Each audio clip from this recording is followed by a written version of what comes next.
Mit navn er Theodor. Mit navn er Sofus. Og i dag har vi taget ind til Distortion for at spørge unge danskere, hvad de synes om den nye regering. Hvad synes I om den nye regering? Positivt eller negativt? Den er virkelig, virkelig dårlig. Jeg vil nok mene, at det ligger mere til den negative side. Ja. Eftersom de lægger mere vægt på, at vi skal betale mere skat. Det er bare lidt ærgerligt, at de lover så mange ting, men så ved man godt, at skatterne bare bliver forhøjet. Ja. Skal man smides ud, hvis man begår kriminalitet? Ja, helt sikkert. Det synes jeg helt sikkert. Hvad stemte I så på, piger? Hvad var det, I stemte på? Må jeg høre det? Må vi høre det, eller er det hemmeligt? Altså... Du kan ikke huske det? Nej, jeg stemte på Socialdemokraterne. Okay, Socialdemokraterne. Ja, det er samme. Vil I kunne finde på i forhold til dating at afvise en fyr, hvis det er, han stemmer på Enhedslisten eller Dansk Folkeparti? Nej, ikke Enhedslisten. Men Dansk Folkeparti? Jeg tænker mere blå blok, så havde jeg... Du vil ikke date en fyr, der stemmer blå blok? Blå blok, og jeg overvejer, at der er et break-up.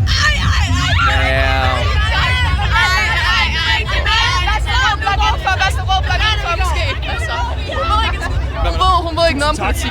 Okay, så hvis man stemmer på Liberal Alliance eller Dansk Folkeparti, så er det okay i din optik? Ja, sgu da. Sådan. Ja, sgu da. Selvfølgelig er det okay. Hvad fanden? Let's go. Lavere skatter. Færre indvandrere. I stemmer alle sammen Liberal Alliance. Alle sammen. Hvorfor? Lad os høre det.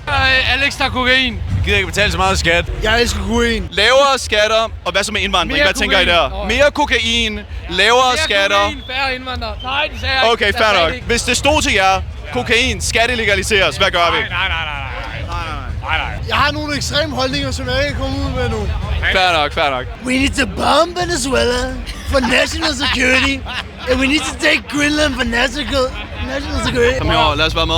Han smiler stadig, selvom han spilder sin øl. Og det er det, Distortion handler om. Distortion handler om at være venner, fællesskab og kærlighed. Han griner, fordi han ikke ved, hvad fanden jeg snakker om. Men det er det, der handler om. Hvad synes du om den nye regering? Vil det ødelægge din dag? Nej, det kunne ikke. Altså, sandheden er, at Danmark er bygget på venstreorienteret politik, og vi bliver nødt til at holde fast ved det. Så vi bliver nødt til at holde fast i den regering, vi har lige nu. Spørg mig om politiske spørgsmål. Er der også en ting måske, hvor du faktisk er lidt mere højreorienteret på, eller er du rent venstreorienteret? Jeg vil sige, udlændingspolitikken vil jeg ikke pille så meget ved, med al respekt. Jeg har altså et ledende spørgsmål. Hvad hvis du så en seriøs baddie, men hun var højreorienteret? Lige nu til Distortion. Nok en lie, bro. Jeg er selv venstreorienteret, men det ændrer ikke på det. Vi har den demokratiske ytringsfrihed, som vi har. Derfor er der ingen grund til at stå og skælde imellem venstre og højreorienteret. Hygge jer for helvede. Men kan jeg bare sige, at du er den mest wholesome person, jeg har mødt hele dagen. Du er så fantastisk. As an American, I view Denmark as a very safe and free place that is just overall a good place to live. I'm honestly thinking about moving here. Immigration is a natural part of life and it should be celebrated. Right, but on the other hand, I mean, unfortunately, what we've seen around here, just on the other side of Öresund, there's Malmö. And Malmö currently has a lot of gang crime and a lot of insecurity. I mean, that is literally thanks to their immigration policies, because those are the people who are committing it. If Denmark went and did the same thing, aren't you afraid that maybe we would also be much less safe? I don't know, I think there are bad people everywhere and it just depends on your policies and how you protect your people. So far, I felt very safe walking around at night. What about other places in Europe you've been? How was it there? The men in Paris were a little predatory, but that's a generalization. Okay, what kind of men was it? What kind? What do you mean? Was it French men? Yes. Did you vote for Donald Trump? Hell no.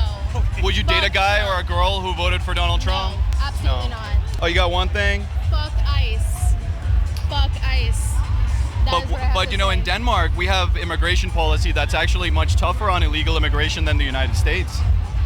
I'm gonna need to stay here longer to do more research. But we about actually what's do. going on. I mean, if you try to be an illegal immigrant here, like there's basically none here. Like they get deported basically like instantly, even in comparison to other European countries. I just wonder if it's as violent. I So wonder if when it's we as deport bad. them, we should do it nicer. We should be more gentle about it, perhaps, we would say. I guess you could say that, yeah. Yeah. How would you do it personally? What would be like the way? I'm curious. Well, I don't know. I don't know if I would deport people. I'd just be like, But you had to. There was this guy, he had to go. He gotta go. What would you do?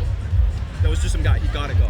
well, I don't think with the right mind, I could send anyone back to a place that was dangerous. Okay.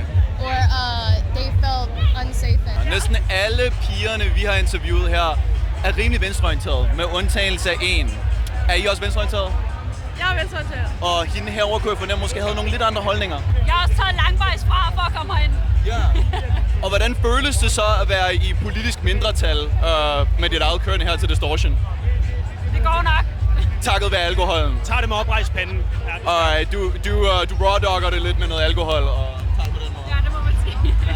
Når det også kommer til den nye regering, så er der jo rigtig mange, der også har talt om udlændingepolitikken. De socialdemokratiske ministre, som før havde en lidt mere kritisk holdning til masseindvandringen, er der ikke længere. Og vi kan jo se, hvordan det er gået i nogle andre europæiske lande, med at tingene har ændret sig på en ret radikal måde. Er det noget, du selv bekymrer dig for, når det kommer til den nye regering?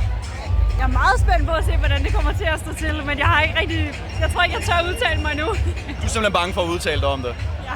Er det fordi, at hvis man har nogle af dine holdninger, så kan man hurtigt blive upopulær, eller hvad vil du sige? Måske.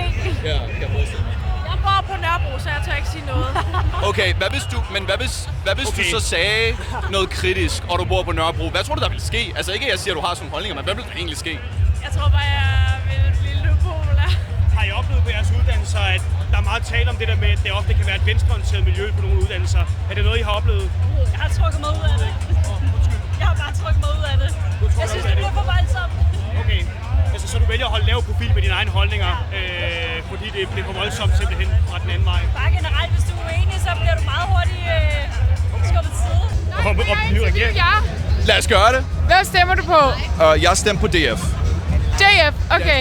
Jeg er på Alex Vanopslagh. Let's go. Så er vi jo lidt over i den samme afdeling. Ja. Hvad synes du om, at Alex Vanopslagh tager coke? Jeg synes, det er rigtig uheldigt. Jeg har selv boet i Colombia i 5 år.